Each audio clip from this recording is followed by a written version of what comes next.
This ministry content is brought to you by the partners of Terrisavellefoy Ministries. Hey, I'm terrisavellefoy, your cheerleader of dreams. Let me ask you a question. Have you ever finished a day thinking, what did I even get done today? Or maybe a whole year passed and your dreams are still just sitting on the shelf. Well, it's not always about what you're doing. It's often about what you're letting steal your time.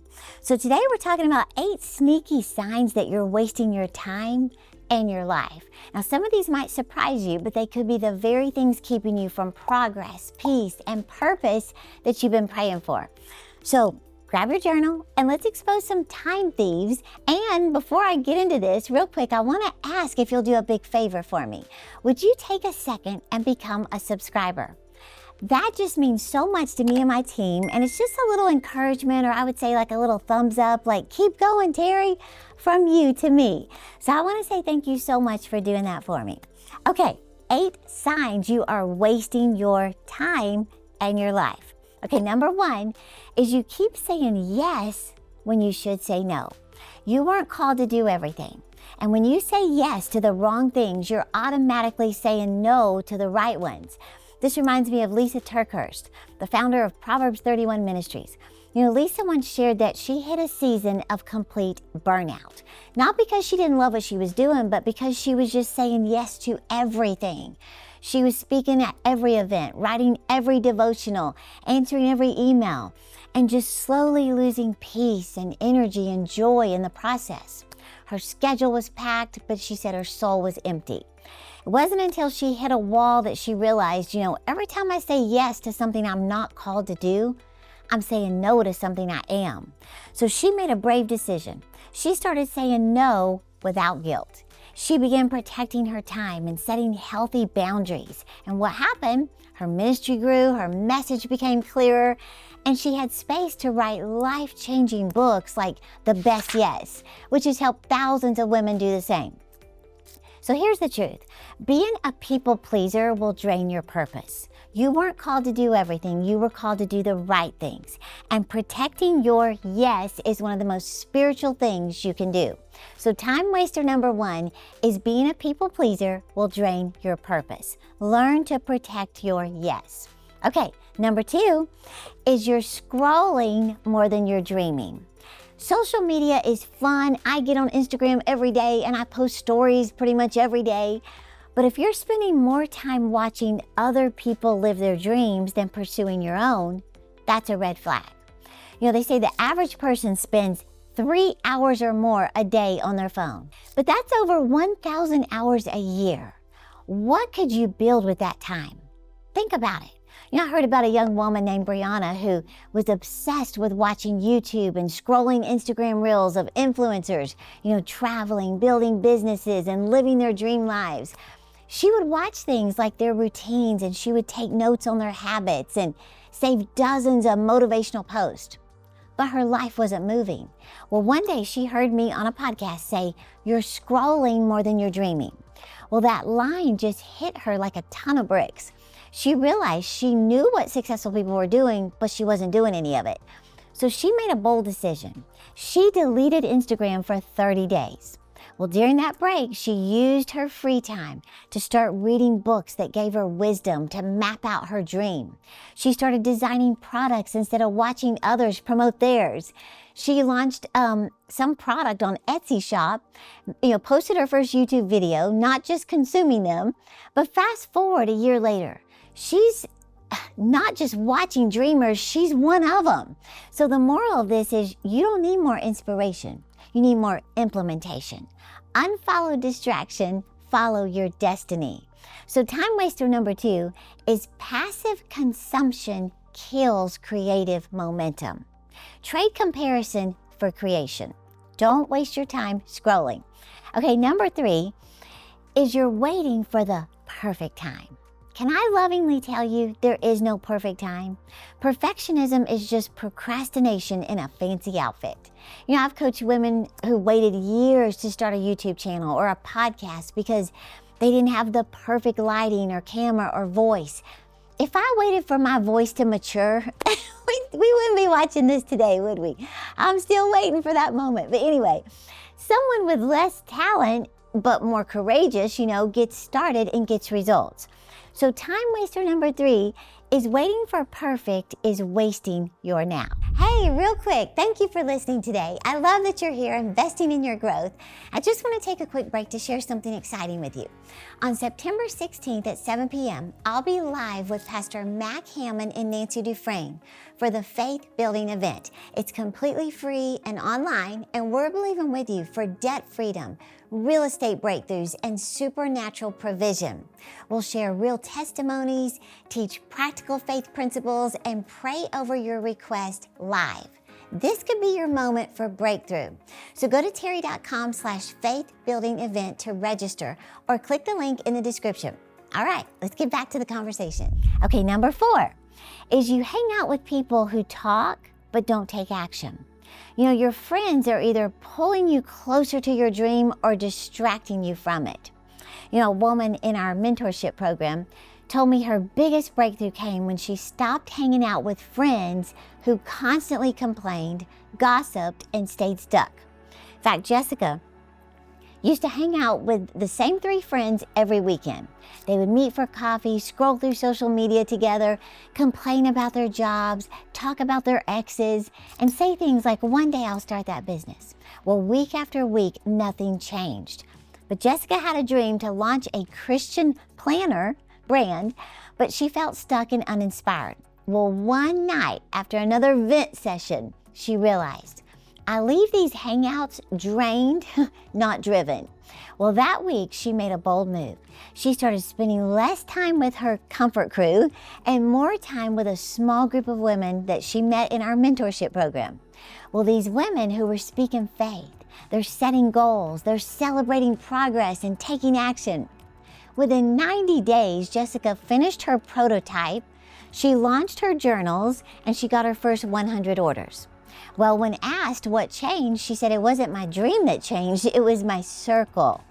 So the moral is, you can't soar with eagles if you keep nesting with turkeys, right? So choose growth over gossip. She found faith-filled friends who challenged her to grow, and as she did, her momentum exploded. So time waster number 4 is, if they're not running toward purpose, don't let them run your schedule. Got it? Okay. Number 5 is you have no plan for the day.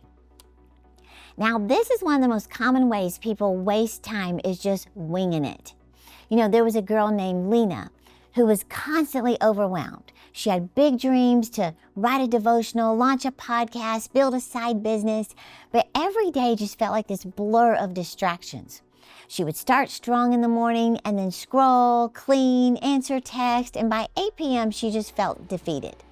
She told me, she said, I just can't stay consistent. So I said, well, can I see your schedule? And she hesitated. Well, then she said, I don't have one. That was the problem. So together we created a simple weekly plan. Mornings for writing, afternoons for administration, evenings for the family, and protected time for her personal growth. That's important. Well, within a month, she finished her first 5 podcast episodes. She got her devotional outline done, and she said, I finally feel like I got my life back.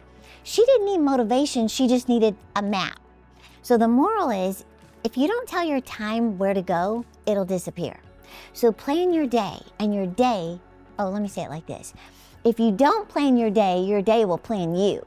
But you've heard that phrase that failing to plan is planning to fail. So real quick, I want to help you with getting your life in order with a plan, getting the right habits and the discipline that lead to success, plus build your faith for the dream in your heart. So how I'm going to do that is I put together a list of the top 15 books I highly recommend you read. In fact, look at the list and see if you've already read some of them. If not, pick one and get started. So this is your free download this week. Just click the link in the show notes and get this free list of my top 15 books for success, and just start with one. Okay, so back to time waster number 5 is if it's not scheduled, it's optional, and optional things rarely get done. So after you read some of these books, you're going to learn how to schedule your priorities. Okay, so number 6 time waster, you keep replaying old conversations and offenses. That's a surprising one, isn't it? Because that one doesn't look like a time waster, but it's a major mental energy leak. I remember reading a story about a lady named Renee. She had a dream to write a book about overcoming adversity. She even had the title picked out and the chapters outlined. But for months, she didn't write a single word. Why? Because she was just stuck replaying a conversation that her former boss made to her. It was a sarcastic, cutting remark during her exit interview. You know what he said? "You'll never finish anything." Can you imagine? Well, like I said, it was the exit interview, but even though it had been over a year, Renee just kept replaying that moment in her mind. She would relive it while she was driving, while she was folding laundry, even while she was trying to fall asleep. Well, see, all that mental space, gone. But one day, she heard this truth. Obsessing over what you can't change is stealing time from what you can. Think about that. Well, that was the wake-up call she needed. She wrote the words in her journal. She said, "I forgive him." Then she opened up her laptop and she started writing. 6 months later, the manuscript was done. She didn't just finish the book, she silenced the lie. Think about that. So the moral is replay your vision, not your offense. Get so focused on where you're headed rather than where you've been, right? Because you can't move forward if your mind is stuck in reverse. So time waster number 6 is obsessing over what you can't change steals the time you need for what you can change. Okay, number 7 is you don't know what you want. I know that's surprising, but huge. You don't know what you want. If you don't know where you're going, then any distraction will look like an opportunity. I think about the actor Chris Pratt. Before Chris Pratt became a household name in Guardians of the Galaxy or Jurassic World, he was living in a van, not down by the river, but in Maui, working as a waiter and bouncing from just one odd job to another. And he admitted that he really didn't have a direction. He just knew he wanted to be famous. He wanted to be an actor someday. But without clarity, he was just drifting and broke. Well, that changed the day a movie director walked into the restaurant where he worked and just saw something in him. Chris got a small acting gig, and for the first time, he started seeing a path. Well, that experience sparked his vision. He got serious about where he was headed. He moved to LA, he took classes, studied scripts, and he started saying no to distractions. Chris later said, "I had to get clear on what I wanted and go after it with everything in me." So clarity is one of the single most important keys to success. Once he got clear, the doors started opening. So time waster number 7 is saying yes to everything means you're not really committed to anything. Clarity doesn't limit you, it frees you to get focused. Okay, number 8 is you ignore your calling because it feels too big. God always calls us to something bigger than what we are. His calling will always feel bigger than your comfort zone. But the longer you run from it, the more time you waste on assignments you weren't designed for. I never dreamed of becoming a speaker. In fact, I was a bit terrified of public speaking. My knees would literally knock. But I actually do have knock knees. I really do. My knees knock, whether I'm scared or not.